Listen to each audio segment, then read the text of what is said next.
Hi, and welcome to the second episode of the Vita Player podcast. My name's Sven Harvey, and you may remember me from not only the Vita Player website, but also Geekology and Amiga Mart in Micromart.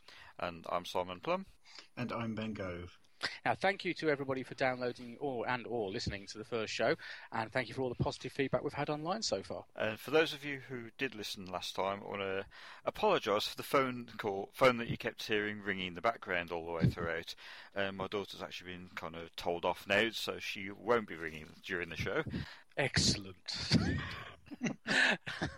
What we're also going to do later today, I mean, obviously we're going to be going through similar things like we did last time, but the main part of the show will be about PlayStation Mobile, considering the recent developments. But first, we're going to be talking about PlayStation TV, following the massive price cut that Sony initiated to the console that took place a couple of days ago. Absolutely, with it coming down to $44.99. So, what do you two think about that, guys? Well, hopefully it'll get a few more people buying one. Because obviously, I mean, we've all got one of them, and we've had one of the consoles now for a few weeks, couple of months. Do you really think this is going to make a positive difference for the system?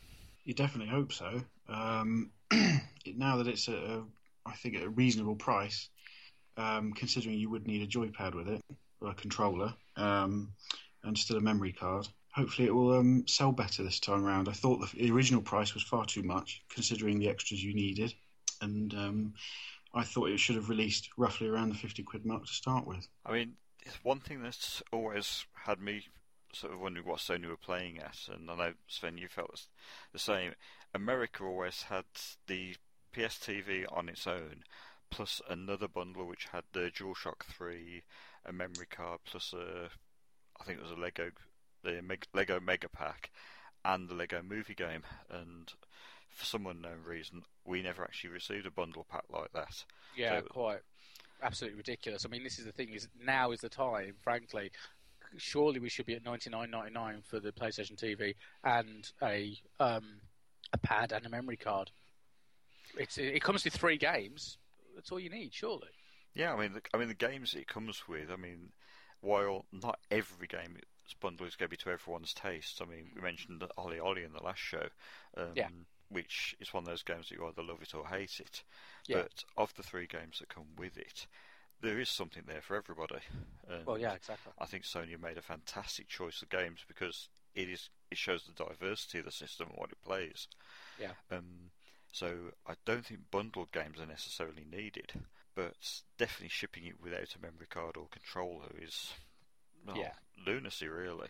It should at least have an 8 gig memory card in, because the 1 gig built-in memory is practically useless. Yeah, and as I said when I reviewed the console on the website, that as soon as you put in any memory card into the system anyway, that 1 gig becomes inaccessible. Yeah. So that 1 gig really is pointless having it in the first place. Quite. Absolutely. Although, admittedly, that problem actually applies to the 2000 series PS Vita anyway, or most people know it's Slim. Same board, yeah, so same main board in both of them. It's weird that we haven't had a bundle. I mean, stick it with a DualShock 3, memory card, and they'd fly off the shelves at a sub £100 price. Yeah, I mean, this is the thing, when you bought your TV, did you not get a controller with it from Argos? I bought the PlayStation TV, DualShock 4, but then I still had to go out and get a charger cable because the DualShock 4 doesn't come with one. Of course. Oh, that's ridiculous. Which was absolutely astonishing. So there I was. I think I spent best part of £150. Oh my God.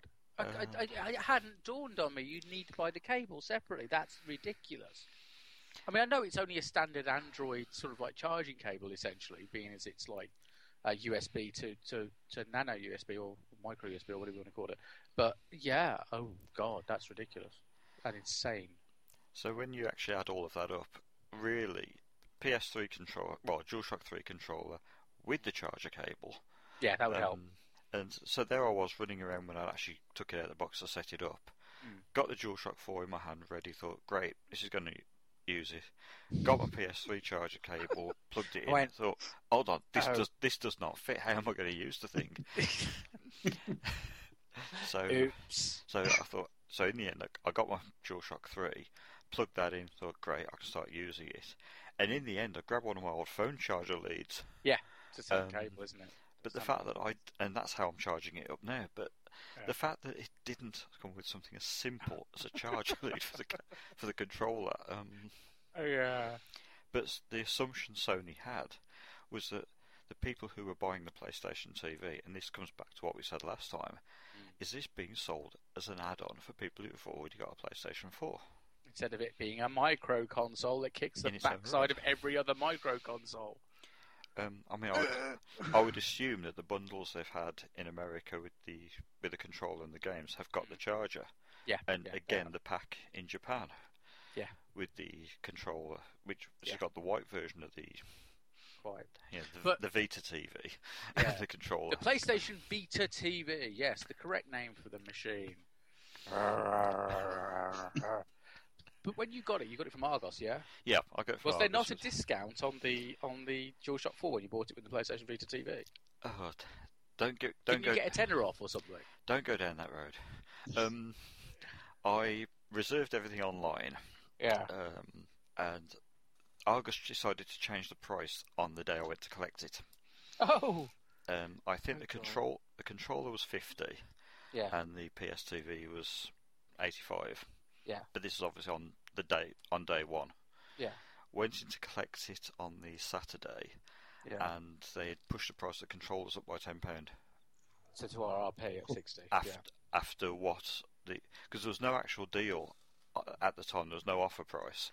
Oh right, okay. But they'd actually just reduced the price as a limited period to £50 for the DualShock 4. Oh, I see. Right. But when I went in to collect it, they'd told me, no, this is what the price is. It's gone up. So I told them, no, this is the price I'd reserved it at, and there was having a bit of an argument in the store. Yeah. When the price had gone up by a tenner.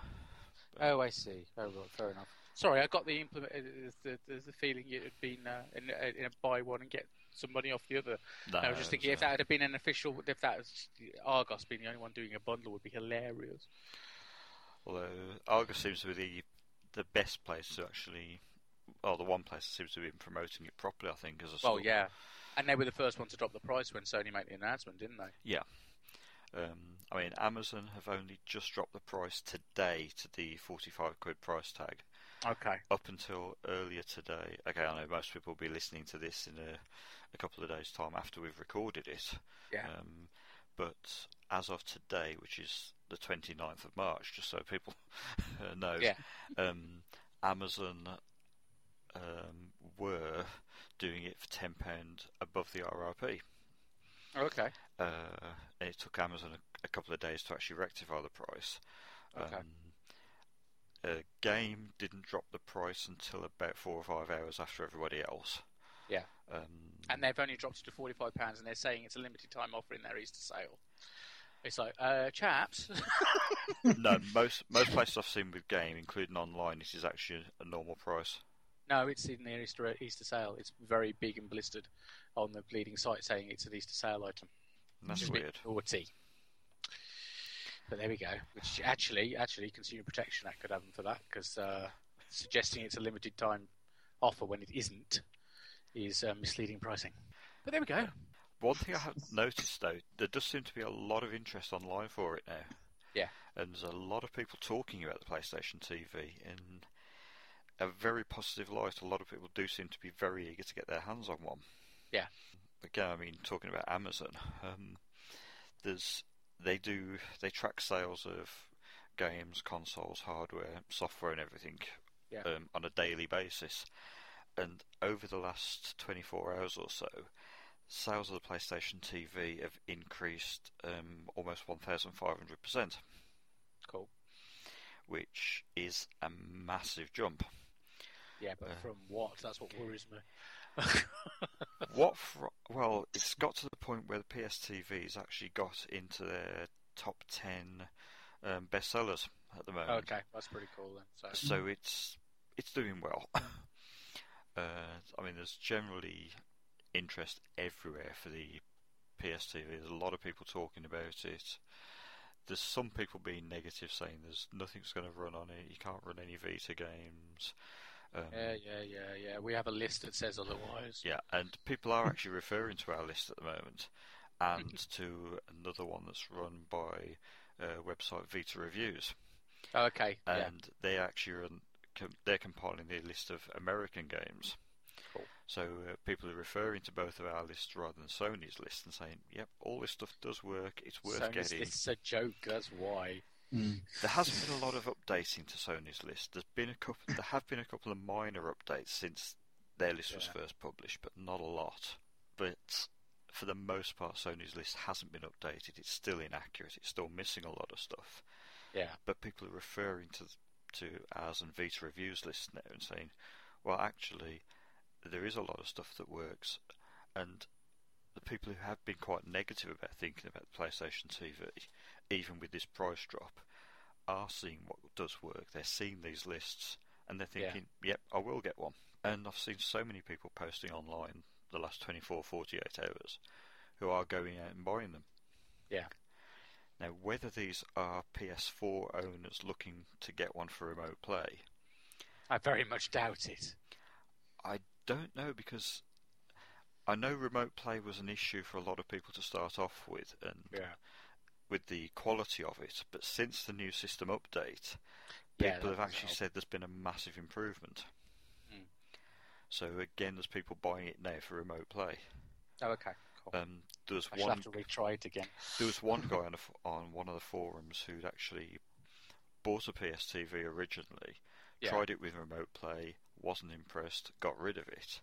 Yeah. Since the new updates last week, he'd seen it running again and has gone out and bought a PlayStation TV again.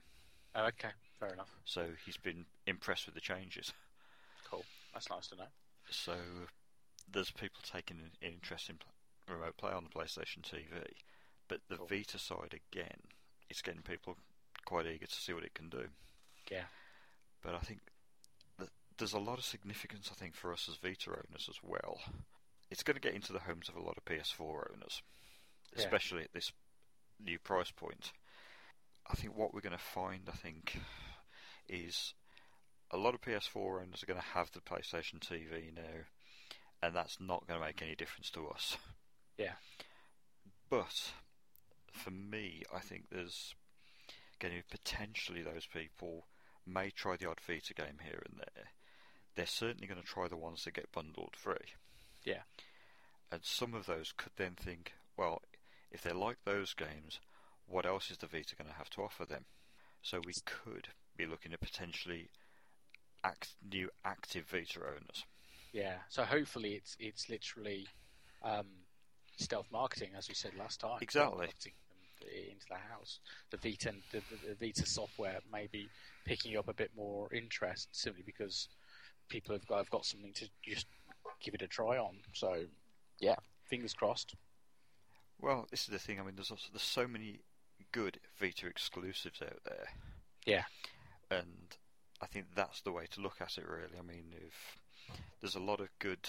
I mean, anyone who's interested in JRPGs, which, I know I keep coming back to JRPGs, but... One or two, yeah. But there are a lot of good exclusive JRPGs on the Vita. Yeah.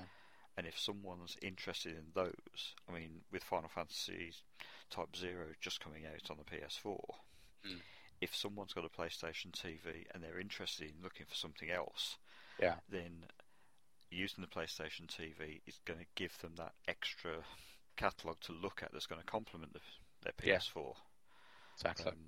So I think there's a lot of potential there. So I think we've got some interesting times ahead. Well, what I'm hoping is that we'll see a sustained increase in interest in the Vita as a format across both the PlayStation TV and the handheld, so that we actually see some investment in developing the system software a bit more, because all they seem to be worried about at the moment is making it work better with the PlayStation 4. Yeah. And hopefully see some of the features that really should already be in it come along, like Netflix in the UK.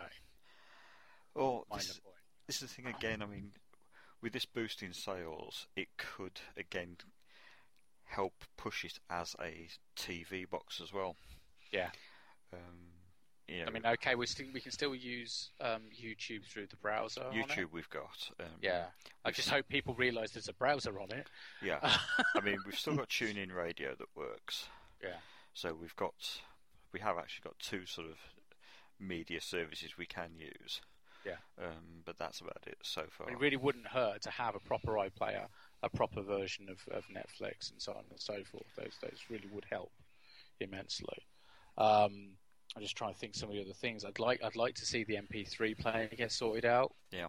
So you can make playlists, which you could then possibly copy onto a memory stick and then stick into your PlayStation 4. Because at the moment, PlayStation 4 can only do music off a stick, which is just ridiculous. I'd also like to be able to, use the shoulder buttons in the music player. Minor point. I'm just trying to think. That's ridiculous. You can use them. You could use them on the YouTube app when that was still running, but you couldn't use them in the music player or the normal video player. It was like, Well, I don't know if they've actually improved that now though, because they have updated the video player. Oh, okay. I'll have to another check it. Because that was actually something that was tweaked as well. So the video player has been updated in the latest in 3.50. Oh, okay, I'll have to have another play with that. I've only to be honest, the update was in it's been in the last couple of days, hasn't it? It was a couple of days ago, yeah. Yeah, so I haven't really played with it much since then. But the big thing for me with 3.50, I know we're kind of rambling on there. The big thing for me with 3.50 was the accessibility functions, though. Yeah. I mean, those were absolutely fabulous. Well, I've already darkened my menus, so yeah. I mean, I know with your eyesight, some of the issues with you. I mean, that must have been a godsend for some of those. Oh yeah, hugely. So yeah, that's gone on both my handheld and on the TV. Yeah. The handheld, I think it was more useful on though. But yeah, absolutely. So what? I'm just trying to think if there's anything else we should mention about the price drop. Yeah. I mean, anything else from you, Ben, or? No, I think. Are you just listening to us waffle on it? No, it's absolutely fine. I think the price is at where it should be now. I agree about the bundles. I think you want to get a nice bundle out there with a controller, or someone wants to do a discounted bundle with everything included, memory card, charge cable, controller, PlayStation TV as well. If someone were to do that and reduce the whole lot into a nice little bundle, I think it will sell fantastically well. It's just it's like they're selling. Here you go. Here are 3 games. Here's a PlayStation TV, but we're not going to give you anything to actually play it with. Sorry. Yeah. Right. And I know you said it's obviously being aimed at people that have a PS4, but really, if you think about it, it's an entry level console for a lot of people. And as Sven said, you want an iPlayer on there. You want Netflix. You want Amazon Prime. You want 5 on demand. Well, who demands on 5? I don't know, but Channel 4 as well. You want all these type of things on there. Music services, video streaming. If you had all that on there, it would blow everything out the water. Everything. Something supporting ultraviolet. There's a thought. Well, the thing is with the pricing now, as it stands now, it's the cheapest console on the market. Yeah. And that's something that Sony should really be playing up on now. Yeah. I mean, it's a console. It's actually got to the point now. I don't know if you're aware, but finding a DualShock 3 is actually really hard work out in the wild right now because there just isn't any stock running around. And when you do find them, they're almost as much as a DualShock 4. Yeah. Now, I'm just wondering if you see it from the other way round, is that people who've got DualShock 3s and a PlayStation 3 that has died, whether they're going to be looking at the PlayStation TV and think, oh, 45 quid and I can use my DualShock 3 on it. Yeah. Ooh. That's an interesting point. Yeah. But nobody's going to pick up on it because that would require some sense. The thing is, I mean, another thing to look at there's a lot of DualShock 3 clones out there that you can pick up for sort of like 10, 15 quid, 20 quid. And whether that's an option some people might want to think about. So, 60, 65 quid, and you've got a full PlayStation TV setup. Question is, I mean, most of those would be wired though, wouldn't they? You can get wireless for £20. But they're not Bluetooth. They'll be using a dongle. So whether the dongle will work or not is another question entirely. I think that might be worth a test if anybody wants to try that one. But this is the other thing. Is that? Sorry, say again. So I think I've got one with a dongle. Actually, the kids use. There we go. So I can try that out. That's something my to next test. project. Yes, my next project. But the one thing that I said, I don't know if you guys remember, is when the PlayStation Vita TV was first announced for Japan, is I pointed out the fact that there's that lovely USB ports on the back of it, screaming, "Please plug in a hub." Yeah. Because then you could plug in keyboard, mouse, yeah, hard drive, so on and so forth, and turn it into a development kit. Sorry, am I making too much sense here? You're not going to go down this route again, are you? Yes, I am. Look, I know so many people have got laptops these days and stuff like that, but if you could turn the Vita TV into a small development unit, we could possibly get some of the bedroom programmers who no longer have an avenue to sell their stuff. PlayStation Mobile. We'll come back to that, shall we, gentlemen? I'm not saying a word on that one. Not yet. I just want Deluxe paint on it. I don't care. You can't say that on if it's EA. EA. Okay, personal paint. I'll let them on. Look, I'm going to have an Amiga emulator running on it just to piss people off, I swear. Anyway, moving along. Very slow.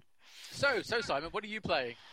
Right. At the moment, as yet another mixed bag. I've really been getting into the Amazing Spider-Man. I managed to pick up a pre-owned copy for the amazingly cheap price of how spectacular! Managed to pick that up for about $7.99. Okay. I've been playing that quite a lot. I don't think it runs at the Vita's native resolution, but it's a lot better than I thought it would be. Some brilliant sort of web slinging sort of physics. So I think I spend more time just sort of. So let me get this straight. You're enjoying the swinging action. It just plays and feels like Spider-Man. Okay. But I've been enjoying playing that. One little bit kind of annoyed me where there's some side missions that you have to do in and around sort of Manhattan, and I kind of progressed past the storyline and these side missions had disappeared. And that's kind of the only little niggle I sort of found. Generally pretty good voice acting as well. Graphics are quite good. Little bits of slowdown here and there, but for a full city with quite good draw distance in the graphics, it's something you come to expect. But a game that playing it now, I wish I'd actually picked it up at full price when it first came out. Okay. Sticking with Vita games, the Vita port of Zoldner X2 Final Prototype. Okay. That one I absolutely love. You play that and you don't think you're playing a Vita game.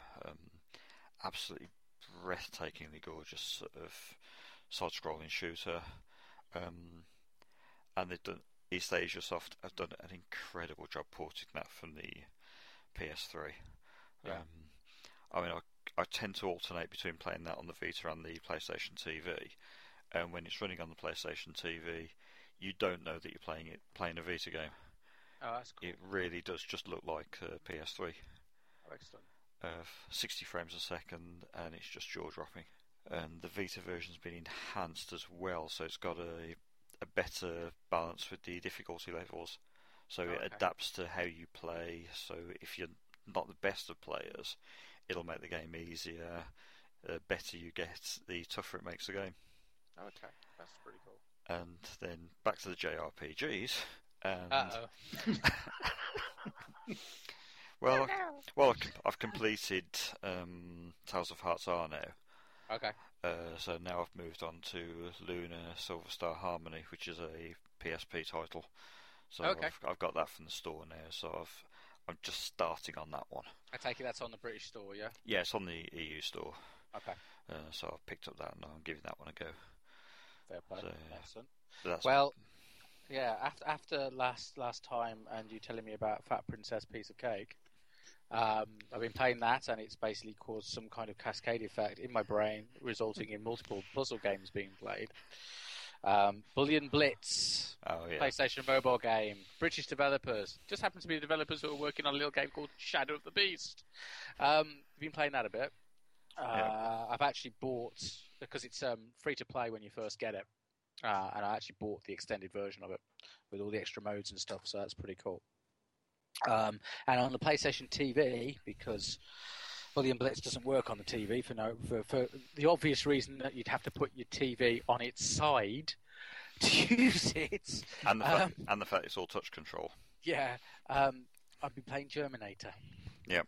Which is basically Puzzle Bobble, which is quite cool, but with engorging things. Yeah. Gorging things. Engorging things. See the review on the website, dudes. Okay. So, what are you, Ben? What have you been playing? Right. Well, because I'm off, I get the chance now. I play it on my commute now. Yay. To and from work, you see. So excellent. But I've got an hour and a half commute either way, so I get plenty of time to play on it now. And I have been playing Ace Combat Joint Assault, which is the FP game. Yeah. I'm a sucker for Ace Combat. I was heartbroken when they took one over to the Xbox side, and I couldn't wait for a PS4 version. Not happy with the free-to-play PS3 version, but I've gone back to the PSP one on my Vita because I just can't do without it, I'm afraid. It seems to run pretty well. Unfortunately, obviously, you've only got the use of one stick as it's a PSP game. It's a bit different than using both analog sticks on a DualShock 3. It takes a little bit of getting used to, but it's pretty much the same game I've known and loved for years now, decades. So that's the main game I've been playing. I've also been playing, I know you two have mentioned Fat Princess Piece of Cake. I'm going to go down a slightly different route with this one. I've actually been playing Gunhouse, which is a mobile game. And instead of matching 3, you have to match 4 but in a block shape. And then you have to move the block either towards your defense or your attack, and basically you get waves and waves of creatures, monsters, some sort of vehicles coming at you to steal the children that are inside your tower, and you have to use these power-ups to keep them away, basically. I'm not very keen on puzzle games usually, but this one is I've been playing that for quite a while now, a fair few weeks, and I just keep coming back to it. I'm not usually like that with puzzle games at all. I'll usually play them once, sort of potter about with them a bit, and then I'll just think, no, I'm not too keen on that. But Gunhouse, I'm actually pretty impressed with. And then lastly, and this is a good advertisement for any PlayStation mobile game, the longevity of it, is Front Wars, a turn-based strategy game. I don't know if either of you guys have ever played a Advance Wars game. I probably shouldn't have said that, actually, since Jeff Minter's got into trouble with games looking like Tempest. Don't know if Nintendo will start getting the lawyers out, but it's pretty much the same as Advance Wars, just without the superpowers that you get in that. There's no story. You don't really need one, though, to be fair. And it's just a fantastic turn-based strategy game with tanks and planes, soldiers, and that one, not before. I bought. I'm going off on a bit of a tangent. I bought the Order 1886 for PS4. It did only take me 12 hours to finish, and that cost 40 quid. But this cost 339, and I've easily gone past that playtime. I think I'm clocking in. If I'm being honest, I've been playing it for about 3 weeks. Probably got about 20 hours out of it already, and I still haven't finished the campaign. So it's been really impressive. And that's another PlayStation Mobile one, isn't it? Yeah, that's another one. Yeah. Like I said, just really impressive. Like I said, I'm a bit worried about comparing it to Advance Wars, but it is pretty much the same sort of thing. I don't know if either of you guys have played that. I've played similar ones to it, but Yeah, not that one in particular. But I had Field Commander on the PSP, and again, I would make the same comparison. It's basically Advance Wars, just with a more realistic theme. But Front Wars is exactly the same, yeah. turn-based. It's exactly the same. Just like I said, the powers are missing from your units. Usually, they would have special powers in Advance Wars or Field Commander. You're like, this platoon will give you 2 extra speed or something like that, but you don't get any of that. And the level design is I was quite surprised by it. I wasn't expecting to have levels so varied levels. It's a bit like some levels you're given plenty of vehicles and units, and some levels you're only given about 4 units, 4 soldiers, and you've got to sneak past an entire sort of army on your way to the enemy HQ. You've got to use the terrain around you. Tanks obviously can't go over mountains or anything like that, but and the rivers and streams and lakes, and you get to use different types of units. But it's been brilliant. Like I said, I think I've put nearly 20 odd hours into it, and for the price, it's a fantastic advertisement for the mobile games. And talking of PlayStation Mobile, I think that's What a link. Exactly. Yeah. So PlayStation Mobile, Sony in their infinite wisdom. Yeah. Earlier this month, Sony have announced that PlayStation Mobile is basically having the plug pulled on it. About 2 weeks ago now. I think it was through the Japanese Sony website. They announced that PlayStation Mobile was ending. Games are still going to be released for the next few months, right up until 15th of July. Yeah. As of that point, games aren't going to be available for purchase anymore. And if you've already got any PlayStation Mobile games in your collection, or you've bought any, you're only going to be able to keep downloading them until September. Yeah. So if you need to re-download them, you can carry on doing that. After that point, every single PlayStation Mobile title is being taken off Sony servers. Yeah. So if you need to if you've got any issues with games, that's it. You've got until that point. Developers are still going to be allowed to keep updating their games and release patches. So there will be patches available after 15th of July. Yeah. But again, there's that September deadline. The developers themselves weren't told about this by Sony, and they all found out about 2 weeks ago. Which is so ridiculous. There was no consultation whatsoever. Yeah. No reason has actually been given by Sony for what's happened. It was literally just, we're closing the service down, that's it, no warning. The developers haven't been offered any sort of support, compensation or anything. Yeah. But this is an entire library of well over 400 titles for the Vita that in about 3 or 4 months' time is going to disappear. So the Vita is losing over 400 titles. It's mind-boggling, isn't it? Yeah, I mean, there's a lot of people that are just absolutely stunned by this decision. I have to admit, I mean, as a big PlayStation Mobile supporter, there's a lot of stuff that isn't particularly good on PSM. Yeah.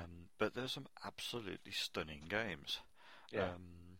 I mean, I don't want to particularly spend too much time name dropping here, but we've got things like Life of Pixel, a lot of games from Thomas Hopper. I mean, I don't want to pick 1 or 2 out of his, but pretty much everything written by Thomas Hopper.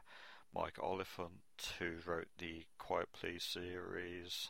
Yeah. We've had games like Switch Galaxy, which has ended up prompting a PS4 and Vita port. Yeah. Tiki Pod, who brought us Aqua Kitty and Rock Boshers, which again have both been ported to the Vita and PS4. Yeah. And that's just to name a couple. And all of these have been budget price, pocket money games, and there's been some fabulous stuff out there. But just for the listeners, in case they're unaware, because Simon's just mentioned that they've been ported to the Vita as well. Yeah. And that might be a little bit confusing.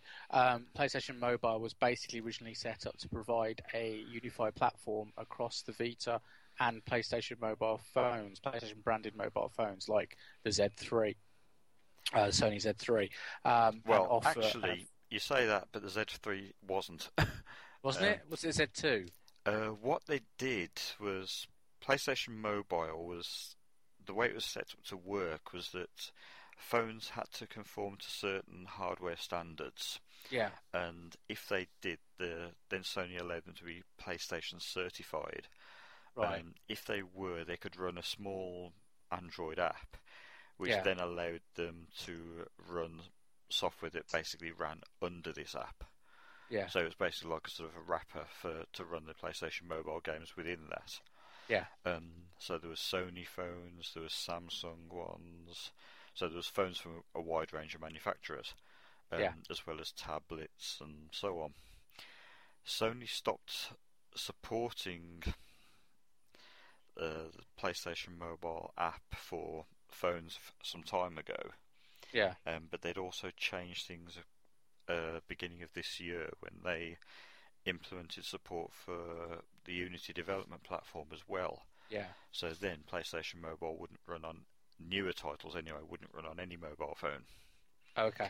Fair enough. But the older PlayStation Mobile titles won't even run on the Z3 anyway. Oh, okay. Even Because the Z3 did have the app available for it. The Z3 didn't. Okay. The original Z1 did. I think the Z2 did, but the Z3 doesn't. Okay, because I've just found it being referred to, but never mind. Okay. It's weird because the Z3 has actually got a PlayStation app. Yeah, I know. But not the PlayStation Mobile one. Okay. Apparently, it was available for about 2 weeks on it. Ah. Because it was one of the things that was supposed to be. They were talking about when they were doing pre-orders for it. Ah. And they must have pulled it because they were deciding to close it down. Yeah. That would explain it then. Yeah. Yeah. So my wife's got the Z3 and and it's not actually on her phone because she's actually got quite a large PlayStation Mobile collection. Yeah. Which she used to play on a Z1. Yeah. So she's not particularly happy about PlayStation Mobile going as well. Yeah, that's understandable. But this is the thing, the fact that people have bought a lot of PlayStation Mobile games and now they're suddenly being told, hold on, I've paid all this money, I've got these games, and Sony are telling them now that these games are going to be inaccessible starting which is ridiculous. July, September. And one of the big things with PlayStation Mobile is that, as it stands, they perform this license verification for them to be able to run them. Sony have got a workaround with this starting next month, that once all of your devices need to be registered and activated that are PlayStation Mobile compatible. Yeah. So it will remove the need for the license verification. Right. Okay. So at least after September, when everything's all offline, you don't need to worry about not being able to run your games. Yeah. But you do have that issue that once the service is gone, if you do have any problems, any faulty memory cards, or if you do need to re-download them or free up space on your memory cards, what do you do? So Content Manager is going to be the most important piece of software ever for PlayStation Mobile fans. Quite, exactly. But it makes no sense. I mean, from a developer's point of view, and I would guess from Sony's point of view, a lot saw PlayStation Mobile as kind of a replacement for minis. Well, yeah, that's exactly how I saw it. Yeah, it's bite-sized games, pocket money prices, and it gave that chance for smaller developers to get their games out there and get them seen. Yeah, exactly. Because the fee structure was quite different to the normal Vita one, isn't it? Yeah, it's fairly affordable for developers. I mean, it's quite. I think Sony take. Either Sony take a 40% cut, or the developers get a 40% cut from the sale price. So right. It's not the greatest of earnings for games, but considering a lot of these developers are one or two people writing games from home and getting their first title, their early titles actually onto a PlayStation device, it's a massive important thing. It's a big break in programming. Yeah. But what a lot of developers are pretty annoyed about right now is the fact that they've written these games. Some are still being published all the time. I mean, there's anything up to 8 or 9 new games a week being released. Yeah. Come July, these are all being taken off sale. Yeah, which is ridiculous. The minis, there hasn't been a mini release for over 2 years. Yeah, but they're all still available. All of the old minis are still available to download and buy.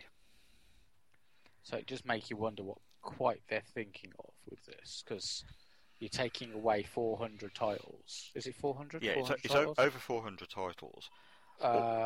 Why? Yeah, I mean, it's hurting the Vita's catalogue for starters. I mean, yeah, people are crying out for new Vita games.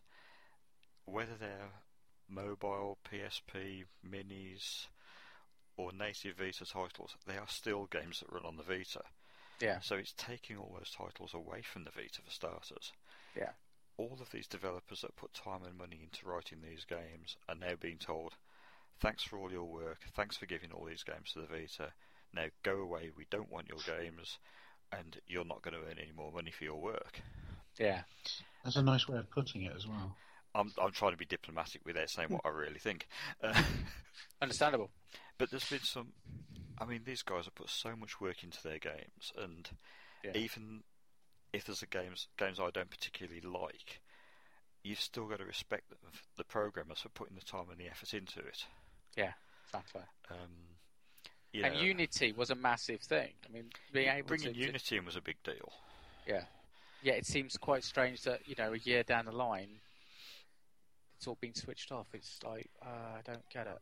Yeah, I mean, Unity made no sense. There were people that shunned PlayStation Mobile because there was no trophy support, no leaderboard support. Then Sony introduced leaderboards, which was great. And then they took them away again. Yeah, I mean, they asked developers to go back, update their games, add leaderboards. A lot did, so games started to feature them. Suddenly, developers were finding that their game sales were increasing, players were playing their games more. Then suddenly, they were told, no, we're scrapping leaderboards, go back, update your games, take the leaderboards out again. And again, it was another slap in the face. Yeah. I mean, one that springs to mind straight away was Trolley Bird, which was the Flappy Bird clone. Right. And I hear the groans now. Got a Flappy Bird, but it was a great fun game. Yeah, another one of my guilty pleasures. But I love playing that game. Okay, the fact that I was kind of in the top 10 on the leaderboards, beside the point. But I bet you were really impressed that the leaderboards have disappeared there. But there were some people that managed to come up with their own leaderboard system. Yeah. But having proper PSN leaderboards that linked in to your friends lists was a simple thing for Sony to have left in, and they didn't want to know. Ugh. But with trophies, there are people out there and gamers out there for whom trophies are very important, and and there are gamers who will not touch games if there aren't trophies attached. Yeah. Hello, Ben. Hold on, not that bad. But there are people out there that are very trophy-centric for games, and who do see trophies as being a very important part of their gaming experience. Yeah. And I've seen it on the PlayStation blog where developers are talking about their new games or games that are coming out, and some people, the first thing they'll say when they're posting is, "Does it have a platinum trophy?" And it's like, it doesn't make any difference, What about the game? What's the game like? And but there are people I've actually spoken to on the blog, and as soon as I meant to talk about PlayStation Mobile, it's like, I'm not going to bother about PlayStation Mobile. There's no trophies. Yeah. And it's like, Weird. no. I can tell Ben's itching to jump in and say something about trophies now. No, not at all. But actually, as someone who does, I mean, trophies do mean a lot to you in games. So, but how does that make you feel about PlayStation Mobile? I've kind of learnt to leave them be, sort of. It's quite weird. Like I said, I've pumped hours into Front Wars, and I know I've pumped a good amount of time into Gunhouse. Galatea was another one. And I felt absolutely fine playing them with no trophies at all. I mean, Galatea had its own in-game sort of reward system anyway. Yeah. But the other games they didn't have trophies. I mean, admittedly, I play through quite a few games and I go looking for certain trophies. But with the mobile games, it's not as bad. Maybe it's me. I've learnt to live without them on that front. I don't know, but I've played some fantastic games. It doesn't really bother me about them at all, not having trophies. Whereas usually I as soon as I've completed the game 100% or I've platinumed a game, I would say, right, that's it, off you go. Away you go. I'd probably never see it again. Or if it's a physical game, I'd probably sell it afterwards and I would never touch it again. I mean, I just wondering really, because obviously, I mean, trophies do seem to be something that's quite important to you in games. As with PlayStation Mobile not having trophies, how that would, whether it is something that you can actually look at PlayStation Mobile differently, which a lot of gamers don't seem to be able to.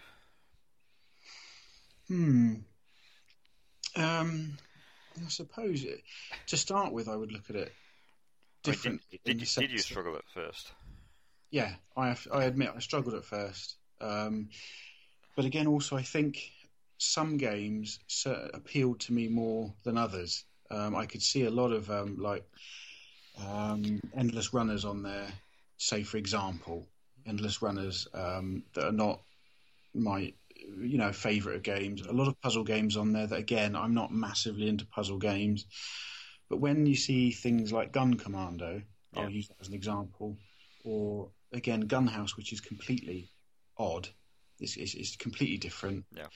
And like I said, Front Wars, which is just it's like Advance Wars. That sort of thing appeals to me, and it's almost as if they don't need trophies. I admit, they don't need them. It's something that I think has just crept in. Obviously, Microsoft had their Gamer Points. Sony wanted trophies as well, and I think it's more people want like an instant, like a reward. I can't remember the right phrase for it, but people want something instant. Yeah. Something there, bang! Oh, I've got a trophy. Wow, I feel great. But then I think after a while, some people, I haven't got a trophy for a while, and they look at their friends. Their friends have got so many trophies, and it all feeds into this social aspect of it, I think, where people want to beat their friends. They want to have more trophies than them, or more gamer score, or whatever you want to call it. But I sort of sat back with the mobile games after a while, and you as you're going through them, you start to look at things differently, and the trophies don't matter quite so much anymore. And I think personally myself, I've become less bothered by trophies. They still are kind of important. Like I said, if I've completed a game 100% and platinumed it, it will go, I will sell it, and that's it. But I can enjoy games more without trophies as well now. It doesn't have to have a trophy, it doesn't have to have platinum trophies. It doesn't have to have any trophies of any description for me to enjoy it anymore. Well, there's another selling point for PlayStation Mobile. It's rejuvenation for those who have got trophy fever. I've seen the light. Yes. I've been healed. Rehab. This is the perfect trophy rehab system.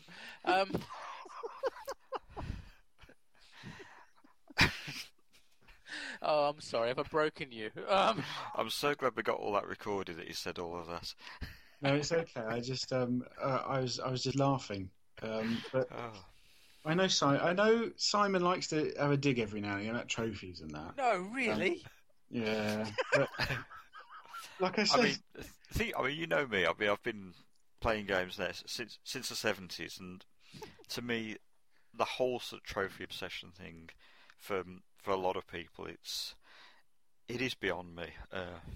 I mean, starting out with the Pong clones, then obviously VIC-20, Commodore 64, trophies didn't exist. No. And, no. We lived without them in the 70s, we lived through the 80s without them, we lived through the 90s without them. PS1, PS2 didn't have them. PS3 didn't have them for a while. Got through most of 2000 without them, to be fair. We didn't, we still enjoyed the games just as much back then. And the second the trophies came along, suddenly a game that didn't have trophies was bad. And, that aspect I can't understand myself. To say a game is bad because it has no trophies, I can't understand that. Apparently, Lego Star Wars: The Complete Saga isn't worth playing. I wouldn't. I can't understand that at all. Yeah, but that's the logic that I've fought against online. That because a game has no trophies, it is bad. Therefore, it should not be played or looked at. Yeah. No, I know. I know trophies are big, but I can't understand that point of view. That a game is bad simply because it has no trophies. That it isn't the case. As you said, we've lived without them for such a long time, and they are a relatively new thing to come in. I tell you what did miff me off is when they came in, the fact you'd already done all the stuff to get the trophy, and then they introduced trophy support on certain games, and it means I can't get those trophies now. It's like I can't get all the trophies on Burnout Paradise. I can't get all the trophies on Wipeout HD. I'm like, really? I spent ages trying to beat one specific time on Wipeout HD just to get one trophy. Yeah. And I went into my wife afterwards. I was crying and I said, "My God, finally I've done it." And I look at it now and I laugh at myself, thinking, "Why were you like that? Yeah. How could it possibly be that bad that it meant that much to you?" But it did at the time. It's really strange how it works. Yeah. No, the best was when you came round and actually saw the PlayStation TV for the first time, and then showing Joe Danger, and he looked at he did something, got a trophy, then started panicking because he got a trophy on my Visa, on my account. That's right. Yeah. He started panicking and thought he was going to be in trouble, and I was going to be pissed off at him. I'll let you into a secret. We borrowed a PlayStation 4 and I let the kids loose on NAC on my user. Excellent. No, that's usually when I get a new game, I use Drive Club as an example. I bought Drive Club only last week after hearing that everything was normal. I let the kids on it because the boys, they like racing games. Yeah. And, one of them got a trophy in it, and I thought, "What? What are you doing? Wait! Stop! Don't play anymore. It's got to be me that gets the trophy." To be fair, you do get a trophy for loading the game. Pretty much so. Yeah, I think it was the first thing they did, and the trophy popped, and I literally just froze and looked at them in horror. What have you done? That's it. Oh, Rock Bosch's DX is like that on the Vita. All right, you load it. It's like, well done, you've bought the game trophy. Well, sort of, because it's no. When you load it up, it kind of comes up like a Spectrum loader. Yes. And you can either skip it to actually press X or whatever to actually go into the game, to go to the title screen, or if you sit there and leave it to actually take a few minutes as if it was a Spectrum, you get a trophy for letting it just go all the way through. Just when you thought it was safe to make a cup of tea, it's in Vita load. Sorry, am I showing my age? So if you let it act like a Spectrum and load for the full 3 minutes or whatever, it gives you a trophy for doing it. I just let it just because I was curious to see what happened. to see if it did do anything after 3 minutes. Then it just pops up, yeah, you got a trophy. It's like, oh, no, I think you had a good look at that trophy list beforehand, didn't you? You knew. But one of those hidden ones. But it's like, but for me, I just turn the notifications off for the trophies because I just can't be bothered with them. Can I just as a quick aside, Simon, thank you. I've now got the ocean loading music stuck in my head. Which one? God, about 3 of them trying to play at the same time from the Commodore 64. Yeah, because I think they did 6 different versions of it. Yeah, I've got the RoboCop one's the main one. But getting slightly detracted. Just slightly distracted, yeah. But it's well, Commodore 64. Let's talk about bedroom programming here for a second. Yeah. I mean, this is the thing. I mean, there's guys. There's one guy, I can't remember who it was I was talking to on Twitter. He wrote a couple of PlayStation Mobile titles. Yeah. He's now got a developer license for the PS4. Right. So he's working on a title properly. Yeah. We've already touched on the games that have been converted to the PS Vita and PS4. Life of Pixels coming out on the PS Vita. Yay! Wolf Wozniak is talking to quite a few PSM developers who've been using Unity. Yeah. To try and get some of their games coming out as regular Vita titles now. Yeah, which would be fantastic. Yeah, I do hope that happens. So there's games on the way. I know Mike Oliphant is hoping to bring out some of the Quiet Please series as native Vita titles. Cool. Which would be brilliant to see them re-released. How easy is it on Unity to add trophy support, seriously speaking? Is it quite an easy thing to do we know? I would presume that adding trophy support should be quite easy. It's not so much the games themselves. I think it's being able like to... It's basically linking into the network. Yeah, quite. Because at the end of the day, this is the thing, is Unity is quite an important little piece of tech, because as a piece of software, that allows you to develop a game that can then be compiled for PlayStation 4, PlayStation 3 and the Vita from one code base. There's slightly different variations, I think, with PS4 and... Well, the Vita, PS4 and PS3, I think, work slightly differently. But from what I've seen with developers, it's a lot easier working with the PS4 and the Vita than it is to involve the PS3. Yes, because of that would make sense. So what a lot of developers seem to do certainly on the indie side, they seem to work with the Vita and the PS4. They don't bother with the PS3 these days, which is a shame, I think. So, but because I think it was Richard Ogden who wrote Minutes. He actually said it only took him about a week to port from I think it was either from the Vita to the PS4 or the PS4 to the Vita. He said it only took about a week to do it, to the conversion. Yeah, quite. So I think what we're more likely to see is Vita PS4 ports between the two. Yeah. But I'm quite happy to get that. The thing is it says that's the thing with the PlayStation 4 is it's essentially a PC inside. That's one of that's the major benefit of that being porting things to the PlayStation 4 is a lot easier. Whereas the PlayStation 3 was like the most complicated. Yeah, the most complicated piece of hardware Sony could possibly have come up with. It's like comparing that with the Xbox 360 was like comparing the Amiga to the ST. Yeah. It was just like, how different could this be using the same basic processor core? Well, it was custom chip city, wasn't it, the PS3? Which was... It was its strength, but it was a strength but a weakness at the same time. Strength of hardware, weakness of development. Yeah. Just like the Amiga was to start with, at least. Yeah, I mean, anyway, almost back on track with PSM. I think the biggest problem it had in terms of the games, I mean, Sony's definitely made money out of PlayStation Mobile.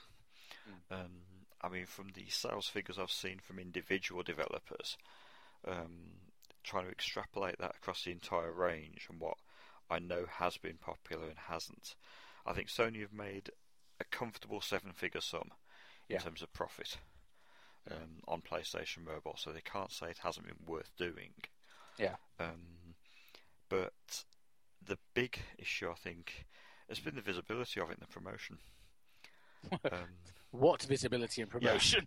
Yeah. I mean, on the PlayStation blog, certainly Europe, in the weekly updates, it took them best part of 2 years, I think, to actually acknowledge PlayStation Mobile releases. And that's only because you nagged them.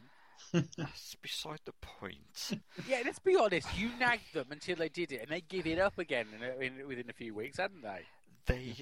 Well, I did badger them every week, and until they finally sort of did it. And then I think they had a week or two off, and then I think a couple of the developers joined in and started hassling them, and then they did start actually listing the titles, and now they do that every week. Yeah, okay, cool. But in the actual, I mean, there's no mention of PlayStation Mobile in the web-based store, on the PS3 store, so the only place you can get them is going onto your Vita. Yeah. Then they're hidden away in a tab. Yeah. They're not searchable. No, which is ridiculous. So that's burying them even further. And out of all the titles that have been released, only one has ever been listed and featured in the main, the main part of the Vita store. Only one PlayStation Mobile title has ever been seen there. Yet, shockingly, every PlayStation Mini title is searchable and so on and so forth. I mean, it's just like. if a new Mini comes out, that was always featured in the front part of the store as a regular title. Exactly. But only one PlayStation Mobile title was ever featured there. Ugh, which one was it? Euphoria Adventures. Oh, okay. But that's the only one out of 450, 500 titles. Yeah. And it's why. Yeah, exactly. So the majority of people either don't know PlayStation Mobile titles exist, they don't know what's coming out. To find out if there's a new release, you have to go into the PlayStation Mobile section, go into the new releases section. It's madness. Clunky, to say the least. Yeah, so I have to go through 3 or 4 steps in the menu to actually find a new release.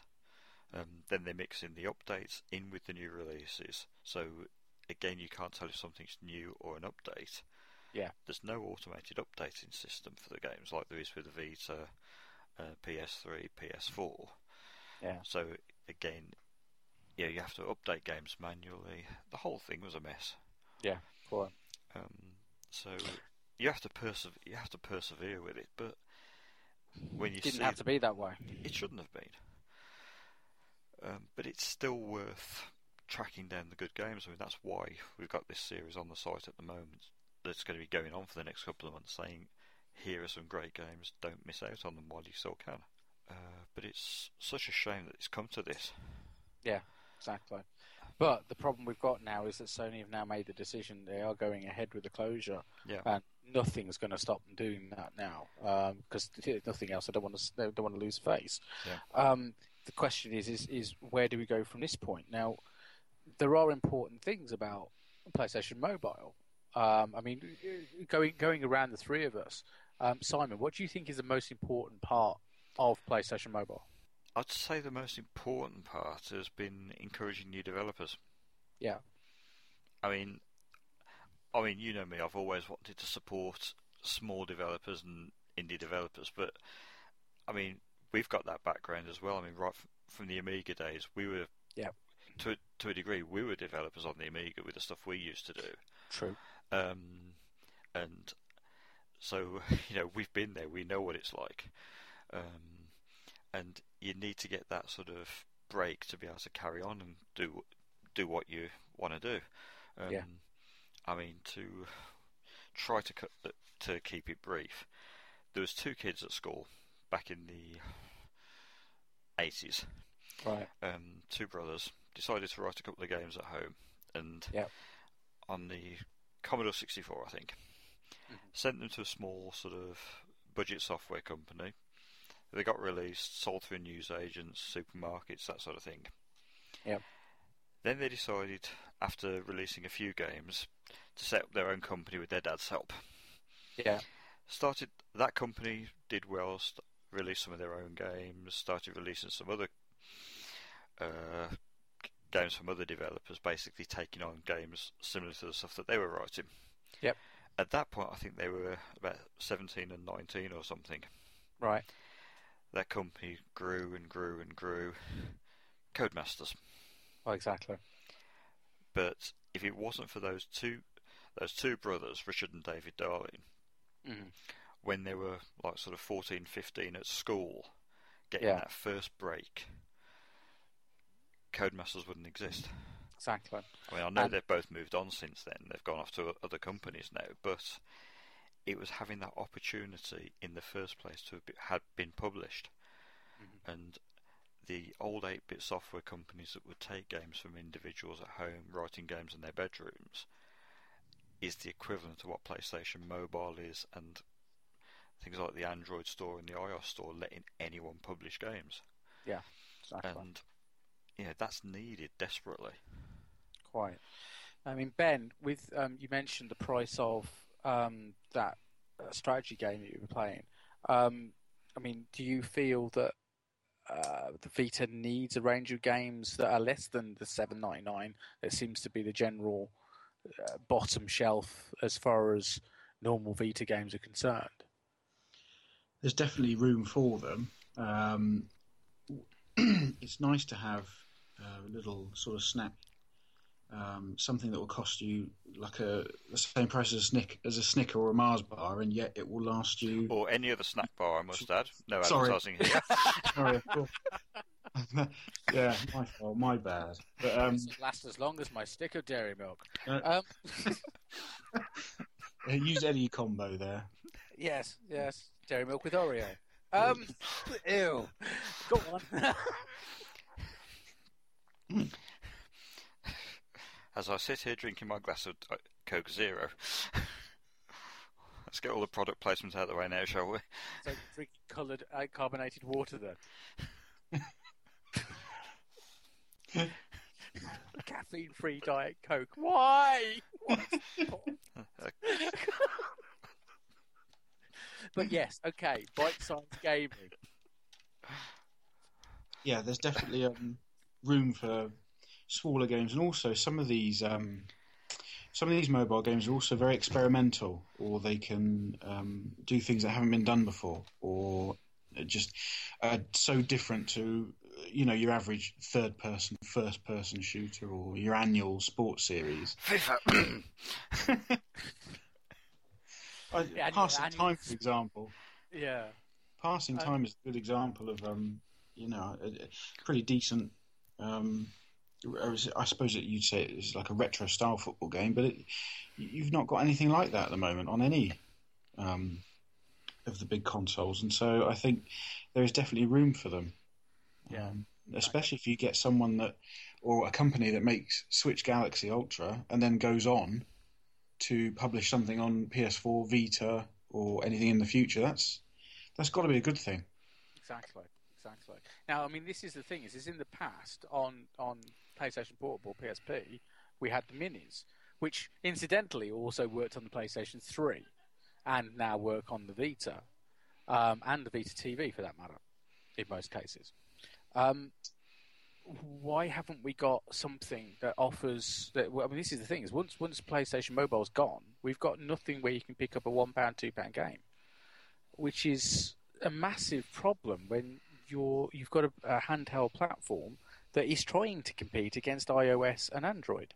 Yeah, I mean, to me, that's just a madness. I mean, okay, you've got the cheaper minis.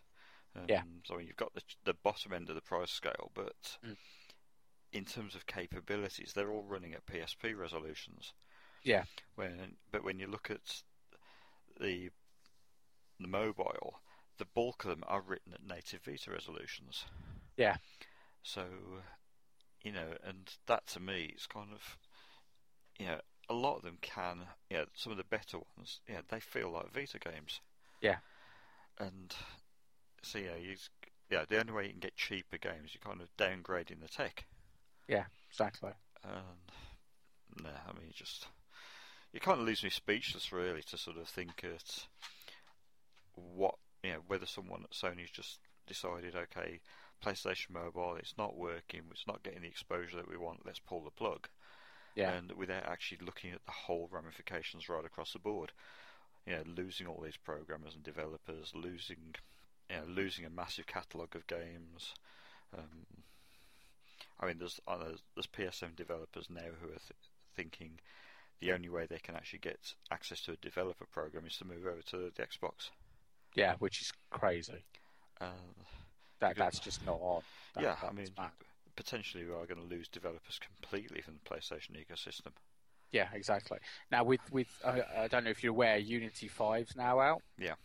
And there is still a personal version of it. So unless you're working in hundreds of thousands of pounds, you can use Unity to develop a game, and they'll just ask for like a fee if you go past that post, and it just makes you wonder.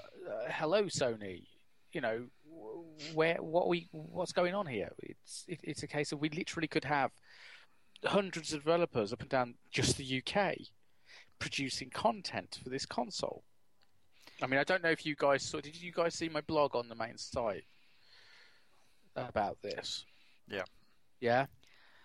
I mean, the whole idea, my idea about PSN bytes, or if we could call it Vita bytes or something like that, where you literally could have a mobile style pricing structure for games that are under a certain size, so say 250 meg or something. And the thing is that it wasn't just games on PlayStation Mobile, was it? There was some apps as well. Yeah, I mean, that's something else that developers tried to do. They looked at what Sony were providing in terms of the Vita's hardware, and they were looking to fill in the gaps. I mean, the Vita's got no comic reader. Yeah. And Mike Oliver from No Static Software thought, that's wrong. The Vita needs a comic reader. He wrote one. Yeah. It's not compatible with things like Comixology or anything, but he wrote this to be compatible with the standard sort of CBR files, right? Which is, and about a couple of other different comic formats. Yeah. So as long as you can get the public domain comic files, it works. Yeah. And it's not a bad little comic viewer. Right.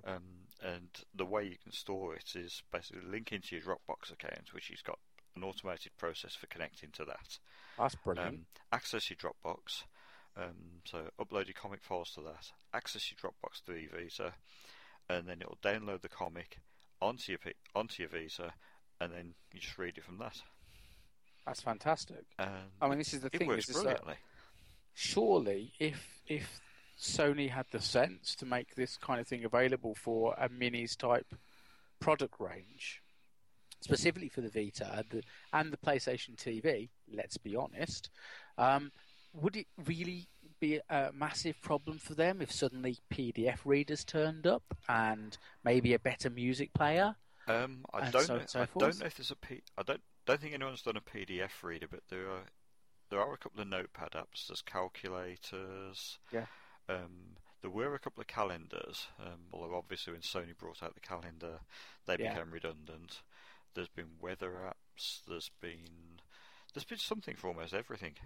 But the thing is if Sony had, this is the thing, was PlayStation Mobile's gone, you won't be seeing anything like that coming because it's too much of a risk to try and develop it when you're going to be charging a minimum of say $7.99, which seems to be pretty much the base price for normal Vita content. I'm not sure if there's any guidelines from Sony in terms of a minimum pricing structure, but because I'm not sure how the fees work on that. But obviously, the fee structure on PlayStation Mobile was significantly different to enable bedroom coders. I think the way it worked is programmers could basically set their own price. They would basically set a wholesale price that they sold their software to Sony for. And then Sony would obviously add the markup, and then that's what would set the price. Right. But that way, at least we saw stuff at 99p, 199, so on and so forth. I mean, the lowest PlayStation Mobile could go to in the UK was 40p. Yeah. There were free titles, but there was a guideline that there had to be some form of monetization in it. Yeah. So developers could either sell the titles at 40p.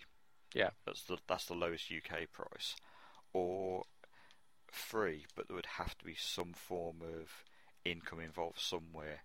Yeah. So there'd have to be some sort of effectively free-to-play concept. Yeah, quite.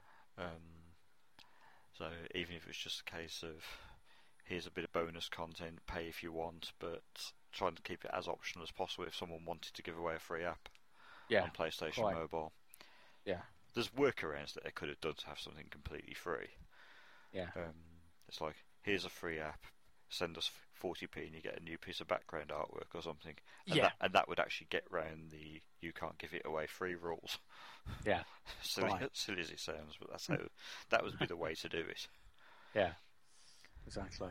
But it's. I mean, this is the thing. Is at the end of the day, they need to offer an easy way in for your bedroom coders, people starting off. They need to have a range of games that are small and a lower price. So, Sony, you really are shooting yourselves in the foot in a massive, massive way, and just ending the development of developers. Yeah. Essentially, which just is mind-boggling. Yeah, I mean, having a replacement needed to be in place right from the start. Yeah. Keeping the cost down at the end customer as well is important. But I mean, we all end up having a little bit of spare cash in our PSN accounts all the time. I think, even if it's just a few pence here and there. Yeah. But what I always end up doing, if I've got say, £1 or £2 left in my account, the first thing I do is go straight to the mobile section. Yeah. See if there's anything left, and maybe pick up a couple of 40p titles, or titles costing £1 or less. Yeah. And that's where that market is what Sony needs to capitalise on. Exactly. And okay, the developers may not benefit from an individual 40p sale or an individual 99p sale, but all of those add up. Yeah. So it's PlayStation Mobile and the Minis. It's the volume that actually builds up to keep the developers going. Yeah, exactly. I've just had a look. Actually, there are games from £1.69 on Vita, but they're all really old by the looks of things. So I'm just wondering, hello Sony. I mean, this is the thing, guys. What do you want to see happen from say beginning of August onwards? Because July is basically when we lose this, isn't it? I'm hoping that the first thing I'm hoping is that some developer or developers will get together and be able to develop a wrapper engine to take the existing PlayStation Mobile range and adapt it so they will run on the Vita. Yeah. So the current library, or as much of it as possible that's worthy of being preserved, can be and reissued as Vita titles. Yeah, that would help. So instead of having to recode them from scratch, the good stuff can just be taken and just reissued as Vita titles. Yeah. The developers that are working on Unity games right now, they can get support they need to release their games on the Vita as native titles. So again, I'd like to see something happen along those lines.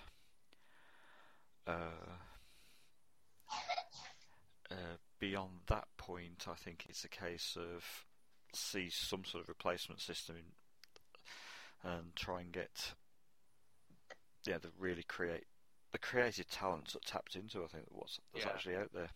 Exactly. I mean, Ben, did you play a few of the PlayStation Minis did you have a PSP? Yeah, no, I got quite a few of them through PlayStation Plus actually. To be honest, when it was first going, and they gave away quite a few minis, things like Field Runners or Stickman Rescue. A couple of my personal favourites. I agree with Simon, and obviously yourself, when it comes to a replacement service. There needs to be something, whatever they decide to do, there needs to be something to replace what's PlayStation Mobile. I'd like to see if there isn't going to be a replacement, and admittedly this is before your August deadline, I'd like to actually see a lot of developers turn around and say, all right, fine, we're not going to make much more money out of these, let's slash the games to the lowest possible, and let's hope that, let's try and get some people buying these games now while they still can. Because I think if you're only going to have a game for a month or so maybe, obviously you could keep them on Content Manager or on your memory cards as long as it's as your Vita is enabled to play mobile games. But if you're only going to play it maybe for a month or so, you don't mind paying 40p, 50, 60, 70p for a game.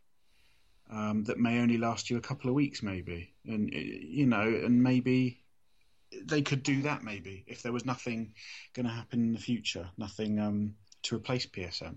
But I would like to see something, whether it's everything being ported over as a native title. Probably won't happen, but something needs to replace this, because we've got a lot of really good games. Sorry, go on. I'm just gonna. I mean, if we can just as a trio, if we're just gonna call on Sony, for heaven's sake, help these guys do a wrapper so these things can be re-released. Yeah. And do something to support brand new developers and have a sort of like an entry level scheme. Yes. Where you have the same kind of fee structure or whatever as PlayStation Mobile, maybe slightly, some tweaks, make it a little bit more viable, and allow people to be developing not only games but applications for the various things the Vita can do that it can't at the moment, because that piece of hardware is actually a lot more capable than most people give it credit for. Yeah, basically, we just want to keep the bedroom programmers on the Vita so they don't go anywhere else. Exactly. Because the thing is there isn't that many places for them to go. I mean, the problem is with Microsoft's program is it's a little bit draconian in places. You have got, they can go to iOS and they can go to Android, but when you're having to work with the lowest common denominator on the hardware you're running that on, it's never going to give you the kind of freedom that the Vita gives you. Well, exactly. I mean, it's fixed hardware. It's always brings out the best in sort of developers, anyway, doesn't it? Yeah. I mean, just look at the Commodore 64. What developers were getting out of that? Yeah, exactly. Yeah. Now. Well, getting out of it now. Well, I mean, look at. I mean, you mentioned TXK earlier, and look what Jeff Minter was getting out of the Commodore 64. Exactly. But I think there's still a lot of work to be done. I think with the aftermath, and the clean-up sort of operation with PlayStation Mobile. Yeah. But even though it doesn't have a future, I think there's still no reason to write off its games yet. I mean, there's a lot that's come out. There's games that shouldn't be forgotten about. Yeah. I mean, it's been a ridiculous situation that since the announcement, you've actually had a couple of weeks where there's been double the amount of games on PlayStation Mobile than were on Vita. Well, yeah, I mean, that's the thing. There's been so many games coming out for PlayStation Mobile. As like you said, I mean, there's more PSM titles released in the last few weeks than there have been for the Vita. And I mean, I lose track really of keeping on top of PSM games at the moment. And there's so many good games out there. Yeah, exactly. It's a shame. And the number of people out there, I mean, you could ask 100 Vita owners how many PlayStation Mobile games they've either got or played, and most of them would just look at you and they wouldn't have played a single one. Yeah, they don't have a clue what you're going on about, which is a shame. And they are missing out on some great stuff. Absolutely. And hopefully, over the next sort of, we've done the first week's worth on the site now, and hopefully over the next 90 odd days we'll be able to fill people in on some of the other stuff that's worth getting out there. So keep your eyes on the Vita Player website at www.vitaplayer.co.uk. So any further comments, or shall we wrap it up there? I think we've probably covered everything for PlayStation Mobile for this time. Yeah. Right, well, thank you for listening to this second podcast from Vita Player, and we hope we'll be back soon. Yeah, if any of you got any other comments, questions, or you just generally want to tell us how awful we are, just email us at contact@vitaplayer.co.uk. Next time, we're not quite sure what we're going to be doing. We're still talking to some developers. You never know, we might have an interview. But we'll just see what develops, because to be honest, we were thinking about doing a PlayStation Mobile 1 anyway, and then all this happened, and we were like, oh, okay. Yeah, there's lot of detail to go into, and of course with the price drop on a PlayStation TV, that had to be covered. So yeah, come back and see us and see what we're talking about. Anyway, as with last time, the music in the show is called 8-Bit Rocktronic and is by Edward Blakely, and that's supplied by shockwavesound.com. Anyway, so thank you for listening, and catch us again soon. Bye-bye.